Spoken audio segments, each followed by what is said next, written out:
Welcome to the Pregame with Kat and Nikki. This podcast is for the go-getters, game changers, and hustlers who are trying to figure out what the heck they want to do with their lives. If you like sports and entertainment and two women who talk about these things, then this is the place for you. The Pregame is all about the preparation and hard work put in before the magic happens in business, sports, media, and life. We'll talk to guests who have made it to find out how exactly they made it happen. And sometimes we'll just shoot the breeze about whatever we feel like with a solo cup in our hands. Buckle up, grab a drink, and join us in the Pregame.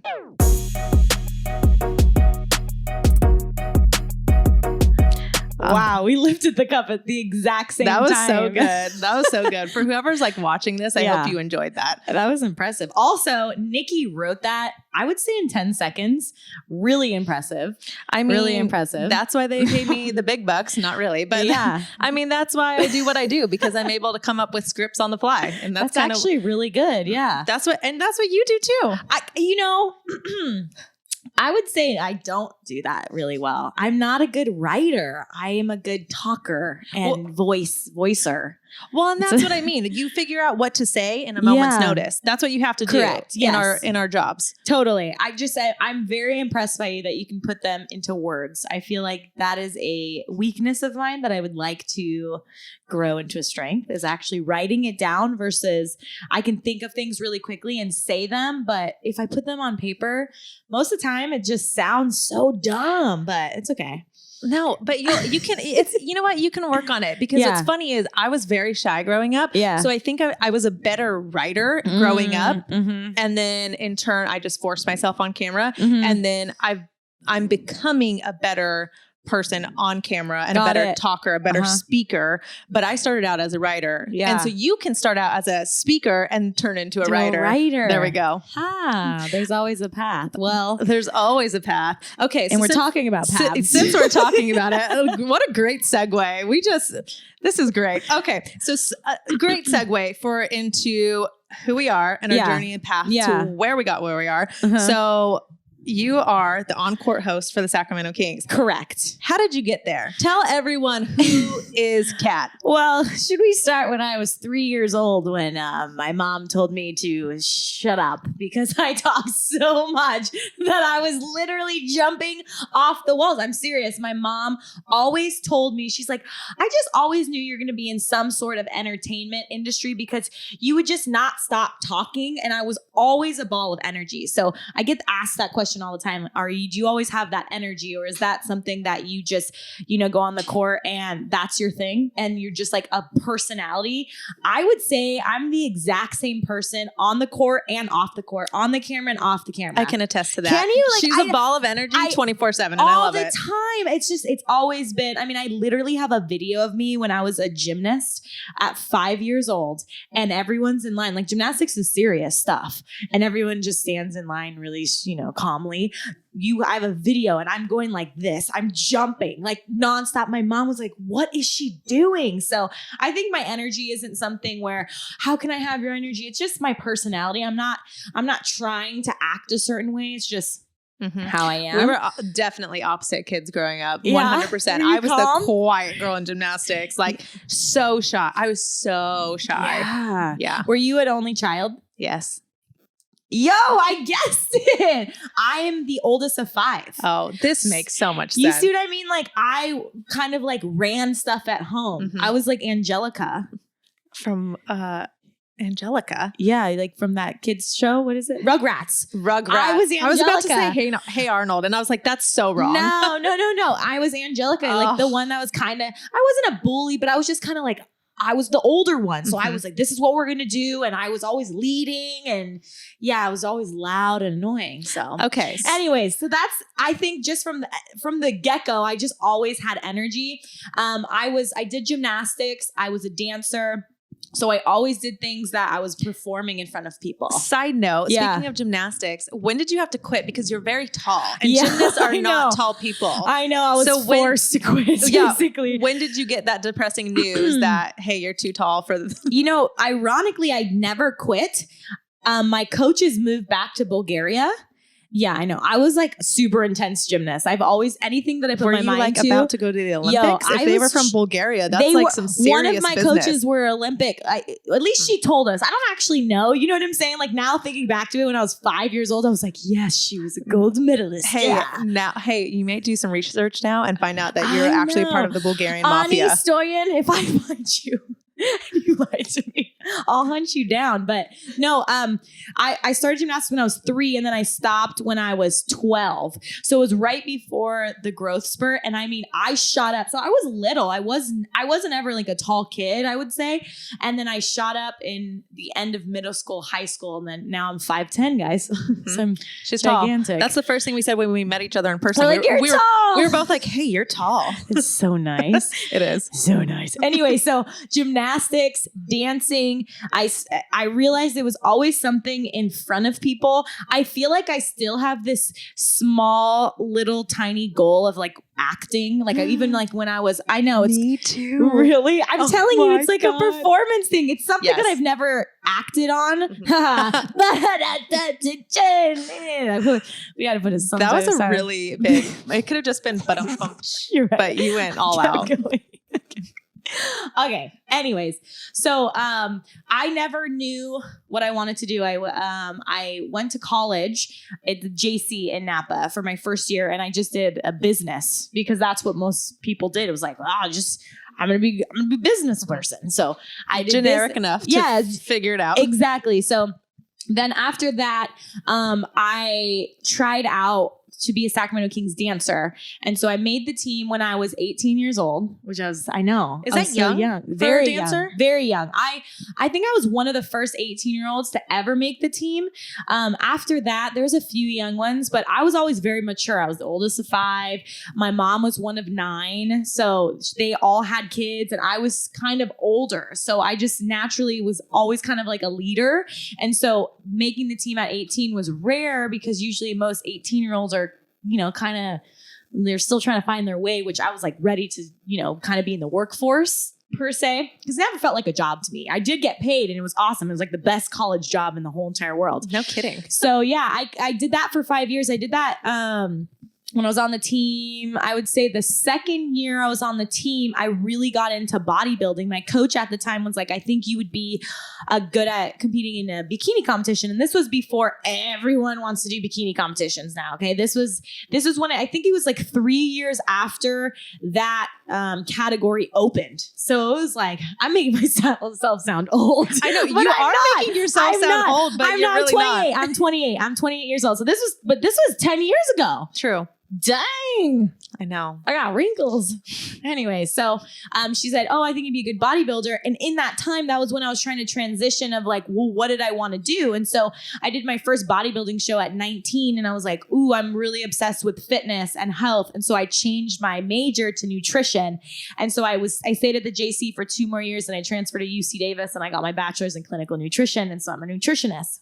And that's how I got like the whole nutrition thing. And that's a whole other story that we can get into of like my ups and downs of my fitness life. But that's a huge part of my life now because that's what I kind of focused on after I graduated college and I stopped dancing for the Kings in 2015. I moved to Scottsdale, Arizona, and I worked with a supplement company and I did like fulfillment. I helped with managing athletes. I learned kind of from their really high level nutritionists how to coach people. That's where I learned how to coach through that program. I mean, I lived with one of the owners of the company. She's awesome. She's one of my best friends. She's a boss. We should have her on the show. We should. Chrissy, I love you. Anyways, so that's where, and in that time I was competing. Like I was making like that my whole thing. Again, I was in front of people. Mm-hmm. But during this whole thing, it never felt complete to me. Like I always felt like I was missing something and it wasn't the thing that I was going to do forever, where I woke up and I was super excited to focus on this and to like put all of my energy into it. I feel like I know what was missing. You were performing, but you weren't speaking. Yes. But I never knew that's what it was. And so this kind of made me put me in this like weird, I would say slight depression, because I'm very much, if I don't know what I want to do and I can't put my energy towards it and work like a dog, then I get depressed. And that sounds weird. Like, I don't like being relaxed. I don't like going and just chilling all the time. Like, to me, that makes me feel like I'm wasting my life. And so the fact that I didn't have a direction, which I feel like a lot of people feel these days, that they just don't know what to do and have that lost feeling, ate me inside. Like, I remember crying all the time because I was like, I don't know what I want to do. I don't know what I want to do. I don't know what fulfills me. And I went through like 6 boring ass jobs. Okay. And I mean, I only stayed there for like 2 months max, because I like did it because I was like, okay, I need to make money and try things at least. Because me sitting here being like, what do I want to do? And just thinking about it wasn't actually getting me anywhere. So like, I sold memberships at the gym. I was a personal trainer at the gym. I did, like, at one point I was working with like what are those called? Recruiters in San Francisco, like gonna be doing like medical device sales. I mean, I did everything, and I never lasted more than 2 months until I got the call, you guys, that changed my life. And my boyfriend, if we ever get Jimmy on this podcast, he will tell me to this day, he remembers this day. It's like the pivotal, it was like the moment. You know what I'm saying? Like, everyone has a moment. And I got a call from my current co-host, Scott Freshour. And I saw him like 3 weeks prior. I went to a Kings game. Like, I just came back to Sacramento one time. It was like random. It was like the new arena. And I ended up like seeing all the girls, all the old coaches. I saw him, and I didn't think anything of it. I didn't, it was just oh, cool. Friends. Yeah. I haven't been back in years. He called me. He was like, so good to see you. Hey, we're having an audition for a co-host. He's like, and I just saw you, and I just think, you have a really good personality, and I think you'd be really good at it. You should just submit your audition tape and see what happens. And so Did you even have an audition tape? No, I made it that night. You guys, I'm telling you. So I got the call at 5 p.m. Okay. I was like dressed to go to dinner to Yard House in San Jose. I was going, where's that nice place in Santana Row? Yes, there. So I was 5 p.m. and I was like, okay. I was like, this is weird. Like, I've never thought of like being a host. I've never spoken in front of people before at this point, other than like your speech class, and you're like forced to give a speech. Those are always fun. I got an A. Oh, of course she did. Hell yeah. Anyway, and how old were you at this point when you got this call? This was 2017. So I was 26, 25, 26. I think it was 26. Yeah. 26. So we're headed to dinner. I'm just talking back and forth with him. At this point, like, adrenaline has taken over my body. I can barely remember anything that he said. He said that he ordered lobster mac and cheese. He ate my food. I wasn't talking to him. Like, I was on my phone and I was researching what I needed to submit. And they were like, well, you need to show us a contest. You need to show us how you would pump up the crowd. If you did a t-shirt toss, like all the stuff you see at NBA games, they wanted me to pretend into the camera to do it. And like, this was so foreign, especially like to pretend I was an NBA game. Film this while you're at home to nobody. You're just pretending to give out all these t-shirts in your living room. Yeah. And so at this point, it was just open to the public. So you could also see other people's audition tape. No one has submitted anything at this point. So it was all open because that's how they like to do it. It's like, I feel like it's like more drama filled and fun and all this stuff. Right. So I'm planning this at dinner. I have no idea what Jimmy said to me this whole time. And I go home. It's 9 p.m. and I film it that night. And I make Jimmy's standing. He's like for hours filming me. And I've never like spoken into a camera before or what I was going to say. And I mean, we stayed up till like 1 or 2 in the morning filming this video that night that he told me. Like, that's how much I wanted it for some reason. And I didn't know why I wanted it yet, but I just kind of had this feeling. And I realized if I didn't try, then, I don't know what's going to happen. So I also edited it that night and submitted it that night. Like, that is what crazy. Michelle, what did you say earlier about luck? It's when opportunity meets preparation. When preparation meets opportunity, tomato, tomato, but literally, and I feel like that's a flow state. You talking about like, I don't even remember what we talked about at dinner. Like your mind was just racing and like you knew you were going all out for this opportunity. Yeah. I never knew I wanted something so bad. Do you still have these tapes, these videos? I think I do. I hope you do. We got to get them out. We got to bust them out. I know I do. I kept them on my laptop. I kind of want to see it too, because I remember I had an old Kings jersey and my hair and my makeup was already done and everything. Like, because I was like, this is it. I mean, why would I wait? Why would I sit here and think about it? And my boyfriend's the opposite of me. I'm a very trigger happy person. So he's like, he will analyze something for the rest of his life before making a decision, where I'm complete opposite. I got that opportunity and like within seconds I was planning it and I executed that and I edited it and sent it in. Granted, both ways have their pros and cons, but that's just how I did it. So I submitted it and they were not going to hear back, or we weren't going to hear back for 2 weeks. It was the worst 2 weeks of my life. Longest 2 weeks of your life. Awful, because I just didn't know. And I don't know why I wanted it so bad, because I'm like, it's not like I dreamt of being a host all my life, which sometimes I feel guilty about. That's something, it's like a weird imposter syndrome I deal with, because I hear a lot of really successful hosts being like, when I was 5, I grabbed a mic and I knew I wanted to be a host. And it's like almost makes me feel guilty for being in an incredible hosting position that's not what I always wanted to do, but it was, and I never knew, right? I knew I wanted to do something that was always performing wise, and I didn't know that it was a microphone, and I just needed to be annoying. I didn't know that's what it was. So 2 weeks went by.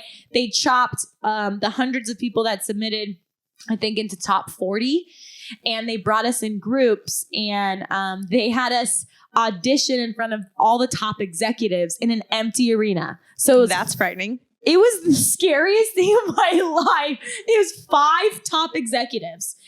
I had a microphone. Again, I've never spoken in front of people ever at this point. And they were like, okay, we want you, this is the game. They explained it. They were like, this is the game. It's like, I think it was called the No Slammy. It's similar to one of the like Bob Barker games where it was like a light going around and I had to explain this whole thing to a contestant. And they just told me right before and they were like, ready, go. I mean, I don't remember how it went, honestly. Like it was almost like it went by so fast. I had no idea. Then I had to pump up a crowd. Then I had to do a t-shirt toss. I had to do all these things. And then they were like, thanks. And I walked out. I was like, I remember I called Jimmy. I was crying. I was like, I sucked. I know I didn't do good. Like, I know I didn't leave there being like, I killed it. I know I did not do good. So I don't know how I got a call back. So yeah, what do you think it was? What do you think they saw in you? They told me they saw potential. So it wasn't like they were like, wow, you were really good. They were like, we see something in all of that crap that you we just don't did. know what that something is, but there is something. There's something. Then they nailed us down, or they, dropped it down to 4, and each of us got a game. So again, it's just kind of a cool story. The first time I ever spoke in front of people was an NBA game. That was the first time. Insane. I know, it's insane. And I remember seeing this film and I was just like, hi guys, I'm Katerina. And I'm so excited to be here. My eyes were like, I swear, bloodshot. I was sweating. I was like, super jittery. Again, I still don't know how I got this job, but they dropped it down to 2, and then us 2 had the rest of the season. So what they were saying is we know that you guys aren't professional hosts type of a thing. We just want to see that you're constantly getting better and better and better with every single game, and that you're able to be like, you're coachable. So we finished the season out, and then I got the call like 3 months after the season. So I'm telling you, it was it was like the longest year of my life. So what did you do during those 3 months? While I was waiting. Yeah. I mean, I feel like I cried a lot because I was like, oh my God, I feel like my life is like on this line. Like, what do I do? At this time, I was also living like by San Francisco. So I had no idea. I'm like, okay, I was working as a personal trainer at the time, and I was still doing nutrition and stuff like that. But I like needed this.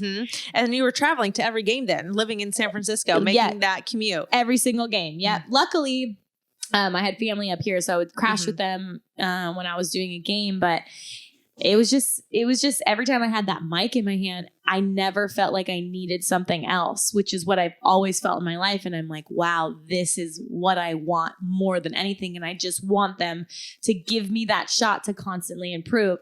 And so they did see something in me. And I always say that I'm like, I'm so grateful for that organization for letting me show them that I got it. I know I do. I just needed to, figure out a way to grow as a host and navigate through it. And so it was I guess it is kind of a really crazy story because I realized my passion during one of the biggest opportunities of my life. And so I just had to get my shit together and figure this out while I was auditioning for something that that honestly changed my life forever. And now it's like, this is my main focus is I want to continue to pursue hosting in, even bigger venues. Right. Which is nuts to think about because this was only in 2017. Right. And so you said that you didn't know what that something was, that missing piece. So what is that missing piece? Is it just being on a mic or what is it for you that is really you have found is your passion and purpose? I think it's a combination of being on a mic, being in front of a camera, as well as helping people in a way, right? With the Kings games, I'm having fun with them. So it's really fun that, when I'm on the mic, people get so excited because they know I'm going to be like, oh, we're going to do a game. We're going to do this. And it's a really positive environment. And that's the environments I've always thrived in. So it's not, I would say my hosting career, I would like to be more in the entertainment, fun, exciting versus hard hitting news type stuff because I like happy shit. I just do. I like happy shit. I want people to be happy and have fun and have that energy. And I have that energy. So I like matching it with people. I was just going to say, you're an entertainer and also a motivator in what you do. Dang, girl. I got all the words. I told you I'm a writer. You are a writer. I need to get your writing flow. I need to flow it through my veins. But yeah, that's kind of my story. And so tell me now, I want to talk to and I'll share my piece too. Yeah. What do you do outside of hosting? Because obviously we've talked about we're multidimensional people. We now have this podcast. We have our main hosting gigs. But what do you do outside of hosting as well? My main thing is nutrition. So I am a nutritionist. I have my bachelor's in clinical nutrition, and that's kind of my first love: fitness, wellness, just health, helping people. And I would say specifically women, just with all of my clients that I have, both male and female clients, I would say I have 60% female, 40% male, and mostly women struggle with their health and wellness. And so kind of helping and having this platform to kind of, guide people in whatever direction that they need. I'm kind of like a non-denominational nutritionist. I don't believe in one way. You're never going to hear me be like, keto is it, or this is the supplement you're going to take, or this is the program you're going to be on, just because I've worked with so many people and so many different things work for them, right? Everyone has different lives. If I'm working with a single mom with 5 kids, it's going to be completely different than a college student who's a college athlete, or a 250-pound man is going to be is different than, sometimes kids, right? So it's I can never say this is the best thing, but it's just kind of promoting overall wellness and putting yourself first and kind of creating a priority for yourself, because nowadays, especially as women put everyone else first and then break themselves down, and then their health kind of goes, where I'm kind of teaching people, hey, let's learn how to make yourself a priority. You don't have to not care about other people, but you have to be first, because if you don't take care of you, how the hell are you going to take care of anyone else in your life? 100%. So that's kind of my other main thing. But I would say just wellness and hosting. Mm-hmm. It's and then podcasting. Yeah. And podcasting. Make sure, I don't know if you can like this. I'm new to podcasting, but if you can like it, subscribe to this, to the Pregame. Leave a good review. Yeah. Let us know if you're liking it so far, because I'm done talking about my life story right now. It's time for the second half. Nikki B, also known as Nick, also known as Nicolette, also known as Nicoletta. I don't know. You have 12 names. I do. I have 3 million different names. And I also got married a year ago. So now I have more new names, but it's fine. Yeah. So when I was 3, just how you started your story. Yeah. I hated golf growing up. And I guess I should backtrack because I am a host for or correspondent for the Golf Channel. But I did not like golf when I was 3 years old. I really didn't take any interest into golf until I was about 11 or 12. I always thought that golf was daddy's sport with his friends because he would take me out to the golf course and I would never see another girl or a woman out on the golf course. No ladies. So I never thought that golf was interesting at all. And then it wasn't until he brought me to an LPGA tournament in, I believe it was Auburn. And I met Natalie Golpis, who is from this area, from the Sacramento area. And she was like this tall blonde girl. She had like cute fashion style. Cause let's be honest too, the girls that I did see on the golf course, the fashion was not cute, especially back in 2000, whatever year it was. Yeah. It was not cute. And I loved fashion. I wanted to be cute. Yeah. So I met this gal and I took a picture with her. She was the nicest person ever. And I would for whatever reason, I just took a liking to her and she kind of was my role model after that. So I came home one day, I think it was probably a few months later, or maybe even a year later, decided I wanted to play golf. I had done musical theater, basketball, soccer, sucked at all. It's not good. Hey, you have to try it to find out if you're good or not. You got to try everything. Yeah. And I was not good at any of those things. Okay. So golf took. So what's funny is I was actually pretty naturally talented at it. And I'd been around it, just not played competitively or seriously. So then, I just came home, decided I want to play, and we got pretty into it pretty quickly. Spent the whole summer before 8th grade playing with the high school team, the high school girls team. And of course, then playing with the older girls, that helped motivate me as well. Made the varsity team my freshman year of high school. And I just totally got the bug for it. And it was funny because I never knew I wanted to be on camera as a host either, but I knew, same thing as you, I always wanted, I envisioned myself as some sort of entertainer or on TV in some, I wanted to be a singer or an actress. Yeah. But I never pursued those things because in musical theater, I never got the starting role. I never got any sort of, even a small role. You were like a tree. No. Oh yeah. I was ensemble every time. I was the ensemble. Yeah. I was always, I think I had one line in one show, one line. Hey, what was it? Oh, what was it? It was something in Beauty and the Beast. I think I was some sort of maid. And Tea's ready? Yeah. And you're like, yes. Yeah, honestly. I it. think it actually had something to do with tea. I'm not even kidding you. I'm just saying I'm a psychic. Keep going. You might be. You might be. So in high school, there was this show called The Big Break, and it was on Golf Channel. And The Big Break, it was basically a competition show. And a lot of the girls were, cute girls on there. And a lot of them either if you win it, you probably have a good chance of making it on tour, or at least you get the opportunity to try and play professionally. And then even if you don't, a lot of girls were able to make careers out of it. So they were on Golf Channel as correspondents or whatever. So that's kind of where my first interest to being on TV stuck. And there was also this host, Wynn McMurray, on the Golf Channel. And I just loved her. I don't know what it was about her, but I just thought that she was so cool and her job looked like so much fun. And then there was another gal, Lauren Thompson. She had this travel show. And I was like, oh my God, if I could travel the world and go to all the best golf courses. So that in high school, I was like, this is my goal. So I was like, I'm going to go on Big Break. If I win it, awesome. I'll try playing for a little bit, see if it works out. If not, I'm going to become this correspondent host on Golf Channel and life's going to be great. Well, so also I wasn't the best golfer. Let's also talk about that, which is why I was Big Break will actually be my big break because I'm probably not good enough to actually play on tour. Yeah. So I ended up getting a scholarship. For me was pretty tricky. Because I'm an only child, I think we mentioned earlier in the podcast. So my parents had no clue what the heck they were doing when it came to figuring out NCAA and what school to play for. So I ended up, we tried figuring out ourselves. We contacted every possible coach to every possible school that I could think of that I wanted to go to.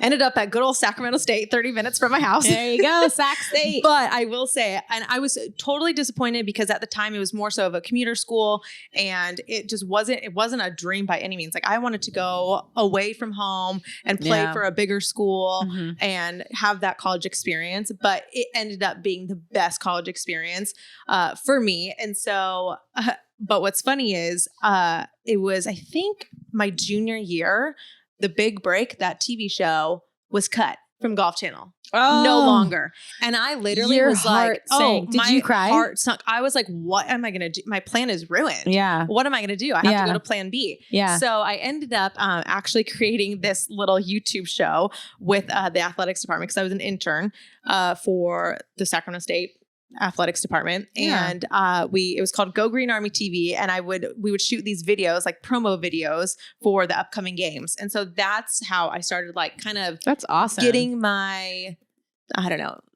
my your toes wet. My toes Your wet. little toesies. My little toesies wet. Yes. In the industry. I don't know what and that it was. wasn't, I think probably 10 people watched each video. Like it was nothing. But that's what you need to do. Yes. I wish I did that. You know what I mean? You just have to start somewhere. Exactly. It doesn't matter who's watching it. Right. It's like you're starting to hone your craft early. So I started in that. I also majored in PR communications because I also thought if this whole hosting thing doesn't work out, I'm interested in PR work. Like I thought working in PR for golf would be super fun because you get to hang out with all the professional golfers and travel the world. So I thought that would be a great backup plan. But so I did that. And then I actually ended up, I was applying everywhere. I'm not kidding you. After you graduated? No. So my junior and senior year, I applied to all these internships with like NBC, ESPN, CBS, like all these different internships and jobs. And I didn't get a single call back, a single email back, nothing. And I was like, what do I have to do? So I started like networking, like telling my parents, reach out to anybody you know that is in even like the sports world, like anybody. I'm willing to just like try and figure out who I need to talk to get some sort of opportunity anywhere. But of course it's hard. Like, and the sports industry is cutthroat. Oh yeah. So I was like, screw it. If no one's going to give me the opportunity, like I'm going to have to do it myself. So I ended up partnering with the golf store that my dad has been a manager at for years. And we started creating my senior year, right before, like a couple months before I graduated, we created these YouTube videos reviewing golf product. And because at the time, like the only thing on YouTube reviewing golf product was like, honestly, like older white men that were super boring and would talk like this. And this is the TaylorMade spider putter. And it is, exactly. It was so boring. So we created these fun, energetic, lively videos.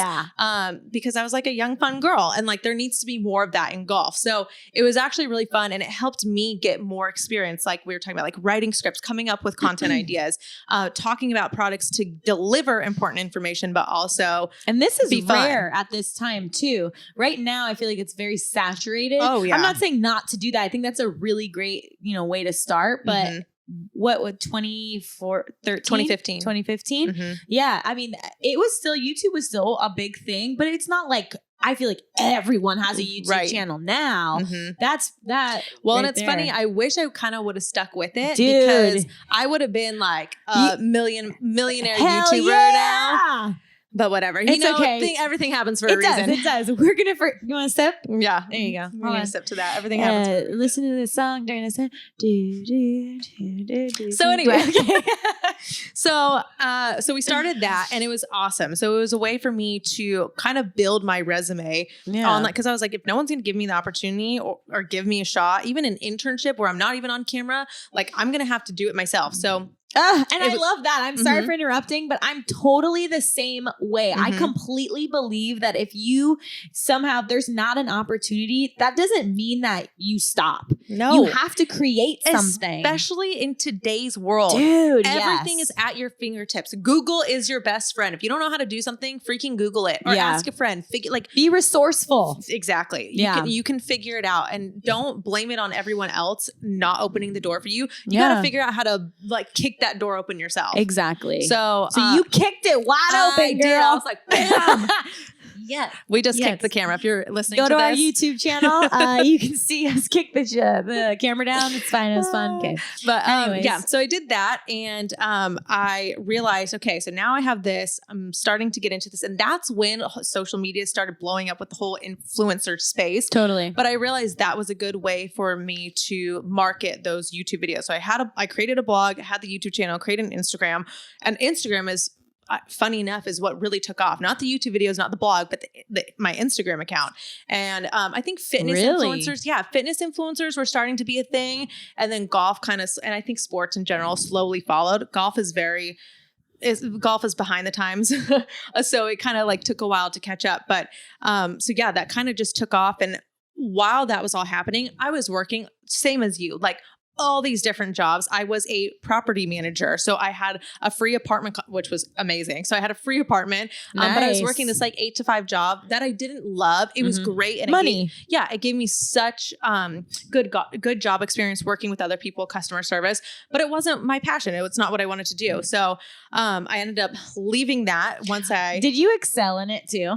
Yes. You know, it's fun. I know any job that I did do, you just excelled in because you're like, oh, okay, like this is, and I'm a people person. Bad. Yeah, so, it's because you're a people person. You're able to talk to people and it's kind of sales. So, and that's what we're doing. I mean, as hosts, I'm not going to lie. We were at 97% occupancy the whole time I was working. There was not one apartment that was not taken. Let me tell you. Oh man. So I did that. Yeah. I was even an online personal stylist with Stitch Fix. I've been a kickboxing trainer. I'm still a kickboxing trainer actually. And then what else did I do? I was a sales rep for a golf apparel company for 2 months. Same thing. I did it. And cause I was like, oh, it's in golf. It'll be a great way for me to get in the industry. But it was sales. Wasn't on camera. It's not what I wanted to do. Yeah. But I have tried everything. And I also did those jobs to make ends meet while I was doing my fun stuff and the content. Your grind. And building up my rapport for, for what I wanted to do was be on air. And so I traveled to, there's these things called PGA shows. So they're basically like exhibition shows, trade shows in the golf industry. So I traveled to those. I would go out to every single golf tournament I could. I would network like crazy. And I'm not kidding you. In the sports world, I'm sure as you know now, like networking is your best friend. 100%. And not even networking, but relationshiping. Building relationships with people is how you get jobs. So and not totally false relationships either. Right. You also have to be a good person. There's a difference between networking and you can tell when someone's just trying to get something from you and land the sale. Land the sale. It's almost like they're sleazy salesperson. You're like, you can just tell that person like there's not good intentions. Right. Instead, like I know when I network, and you can kind of talk on how you network too, is you focus on I'm just asking questions. Honestly, it's like, hey, like this is my question and I really look up to you. I'm not even trying to get anything from you. I just want to learn. Well, and here's the thing with that too. You have to give them something of value. Yeah. If you want to ask someone a question and get to know them, how they got to where they are, you have to figure out a unique way to give them value too. So for example, like if you I listened to this on a podcast the other day.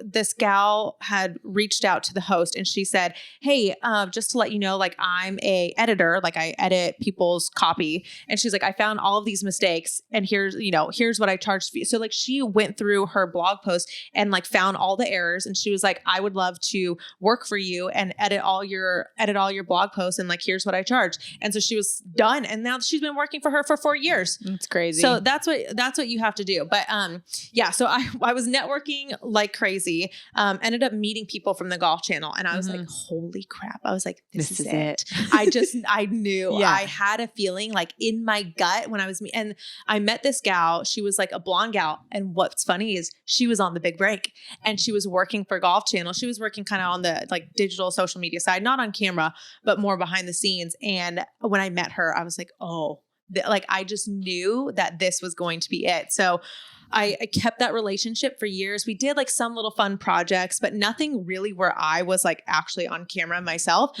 But like I was building my relationship with her and I was building my relationship with other people in Golf Channel and just proving my work ethic to them. Not even what I actually wanted to do. You didn't meet her and be like, hey, can I get a job? Exactly. That's the problem. I was like, what do you need? How can I be of service to you? Yeah. And they wanted to do some social media campaigns. So we did them. And it was mostly me behind the scenes, strategizing and planning and getting content creation, not even my own content creation, but from other people, and just like organizing influencers. So that's how it all started.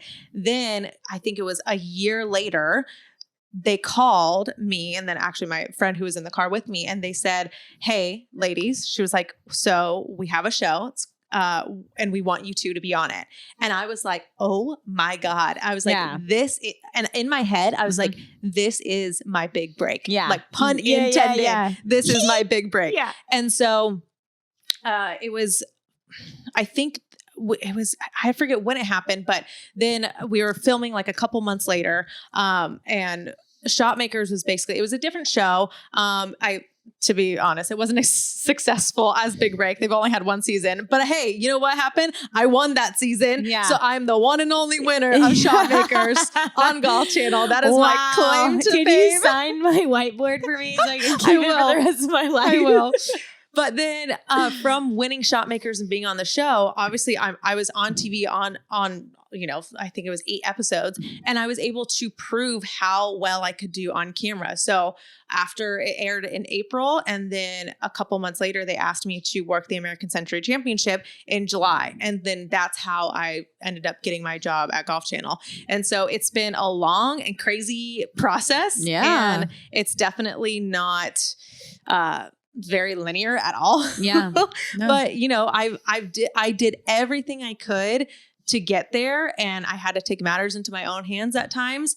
I had to massage relationships. And when I say massage relationships, it's not in, like you said, it's not like a slimy way. And I genuinely value those relationships. Her and the gal that I talked about earlier, her name's Tina. And then another guy, Jeremy, who's actually the publicist for Golf Channel.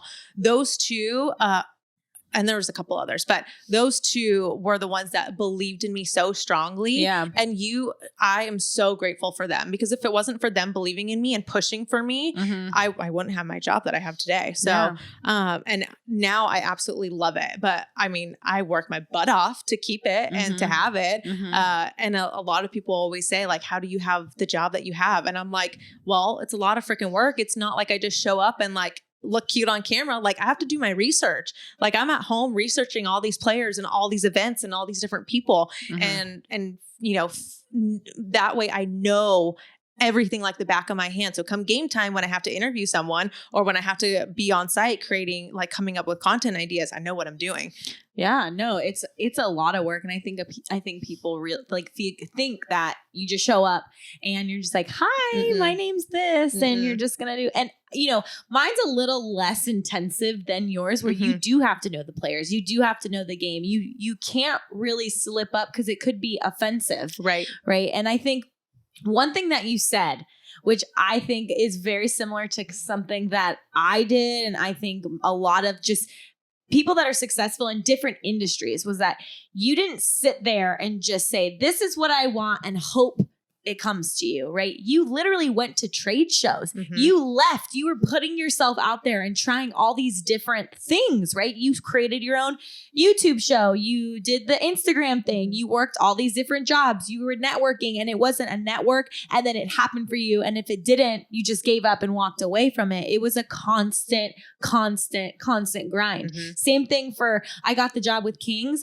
but that wasn't enough for me, right? It was like, okay, now this is what I want to do. Right. So I started emailing so many different people, and I host the Fit Expos now. The way I got that was I literally emailed the Fit Expos 4 emails that they had and was like, hey, I would love to host this and I would do this. Is there a way? And they were like, sure, we'll give you a shot for this. And then it was an audition, right? It's not like someone's reaching out to me and being like, you're the one. No, you have to create it. It doesn't work like that. People, I feel like they think that if you're in entertainment or media or whatever, like it's a Cinderella story. Like they just saw you in the grocery store and they were like, you would be a great host. Or they no, what is it? They walked by me at the mall and they saw me, and they're like, you're a model. Yeah. It doesn't work like that. Like you have to be reaching out constantly. If you want something, you can't just sit there and expect it to happen. Yeah. Like you have to go out and figure out how to get it yourself.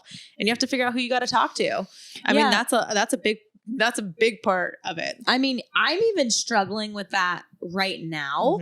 And it's almost like where to put your energy. So I understand people that feel like, oh, they're listening to this and be like, no, I want to go out and do something, but I just don't know what to do. And that's something that I struggle with now because it's like, okay, great. I have, my King's job, which I'm absolutely obsessed with. And I do the Fit Expo. I was lucky enough to do the MLB All-Star and, created that connection. And, what did you call it? Massaging that connection. I really like that. Massaging the relationships and, creating other things. But to me, I'm like, I want to be hosting every single day. That's what my goal is. My goal is somehow I am on camera doing something every single day. How can I get that done? And the only way that I can do that now is, through YouTube. And to me, it's like, okay, that's not the end goal right there, but it's something that I'm doing and trying to put my energy towards. And then I learn something from it. And somehow I feel like every day you learn one new thing, or you meet someone else that might open another door. 100%. Right. So even if it's not ideal, even if it's not something that you want right now, you should still do it because you just don't know where that's going to lead to or who's going to see it or just like comment. And then you look at their profile and be like, oh, hey, thanks so much for watching. And it just, snowball you just have effect. To keep doing anything. You can't sit still. And the one thing, like an object in motion stays in motion. So you have to just constantly be in motion. You have to be trying new things. You have to be doing different things. If you stop and if you just wait for something to happen, it's not going to happen. It's not. And you just also can't victimize yourself as if, whatever your life looked like, right? And it might be the worst or the best. You are not entitled to anything. And that is sometimes a hard pill to swallow for some people, but you have to work for it, man. Like it's a 24/7 fight. But that's what I love. Like it would be so boring if you just got it. Like it would be so boring. Totally. It's the fight. It's the climb. It's the constant. Okay, what am I going to do next? What's going to happen now? What are we going to do? Right? It's not, I can tell you right now, I know you're not totally satisfied with where you are. No. And but that's someone right now. It's like, that's my dream, right? Right now, you are someone's dream. But the second you hit that dream, it's like, what's next? What's the next goal? Right. And that's the thing. Like, it's funny. I'm in that state right now. And I actually am creating my goals for 2020. Love and it. I'm like, okay, so I am now correspondent for Golf Channel. I'm on the social and digital team. Check. But now I'm like, okay, what's next? Next, I want to do TV. And I also want to do other things outside of Golf Channel because like Golf Channel and the Kings were like essentially, we're essentially contractors or like freelance because we don't do games every single day, like you said, or we don't do tournaments every single day. Totally. I wish we could. I wish there was. I would do it every single day. Full time, yeah. But yeah, so that we got to kind of figure out what to do with the rest of our time. And like this podcast. And it's not easy. I think we might make it sound like a little bit easy. I feel like because we're good at talking. Maybe that's why it sounds like it. But I struggle with it every day of like sometimes I get into my own head of what's the right step. And that's when I like want to just slap myself in the face because there is no right step. And that's something I talk about a lot of, at least with our career paths. It's not like becoming a doctor. When you want to be a doctor, there's clear steps to becoming a doctor. You have to go to school and there's all these tests and you have to learn the knowledge. You take all these, all these different things. It's like, then the end goal is doctor, right?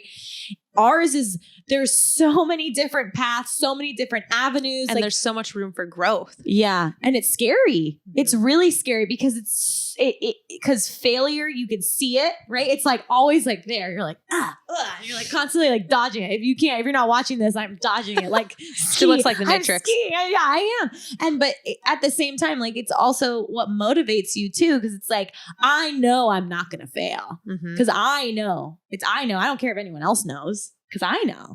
And so it's kind of like believing in yourself. Because if you we don't, gotta have a whole nother episode on I know. that. Okay, we're gonna stop because this is getting long. And I know Michelle. We have a Michelle. We gotta go home. We have a Michelle. She's Michelle behind in the here. screen. She's the one who's gonna get all of this information to you. And she's like, wrap it up, okay? She's like, I gotta edit this. She's like, I'm hungry. We ran out of wine. And sad. we're two talkers. So we would be able to talk our entire lives away. Like all night. I really could. We'd be like, oh yeah, let's talk about self-reflection. And then we'll sit here and Michelle will be like, gosh, we gotta get Michelle a mic so she can just chime in every once in a while. You'll hear about Michelle. Let's keep her a mystery. Like what is Michelle? What is Michelle? What is she? What does she do? What's her voice sound like? What's going on? Like she's dying over there. She's laughing, but you're gonna hear Michelle that everyone's gonna be like, hey, can Michelle just stay on? And like, can Michelle just everyone shut else, y'all up? I know, right? Okay. But in all seriousness, I think that was a good little nugget of wisdom that we just dropped on these people. I mean, to whoever's listening, if you're still listening, bless your heart. Yeah, I love you. And if you are still listening, make sure that you do like this and leave us a review, maybe of something that you want to hear, because this is just our first episode. We're still trying to get the hang of everything. We're gonna have a lot of fun guests, and it's gonna get crazy, because as much as Nikki and Michelle want to fight this, we are the portable podcast. We're the portable. I don't want to fight it. Okay, good. I love it. We are gonna be traveling, and visiting athletes, people in media, broadcasting. Who else? What else are we gonna do? I said athletes. Yeah, anything related to sports and media. And this is really, I mean, like you were kind of talking about. Yeah. I mean, no offense, but this really isn't probably a podcast for doctors. I mean, doctors, if you're listening, thank you, and we love you so much. Please, if I come into your ER, like save my life. I really like it. But this podcast is probably more for people who have just an untraditional path to their career. These are the one, like, this is a podcast. The misfits. Yeah, this is for the misfits. This is for the ones that kind of want to try a bunch of different things, and we're here to help you figure it out along the way, as we figure it out along the way. Yeah, I know. I'm still a lost man, so I hope this is helping you guys. And honestly, I think just being able to hear someone being lost with you and being like, oh, okay, we don't have our shit together. Like, and I think a lot of people pretend they do and like they have life figured out, and they don't. So that's the one thing I say. If you think people have it figured out, here's a secret. Nobody has it figured out. And with that, thank you for joining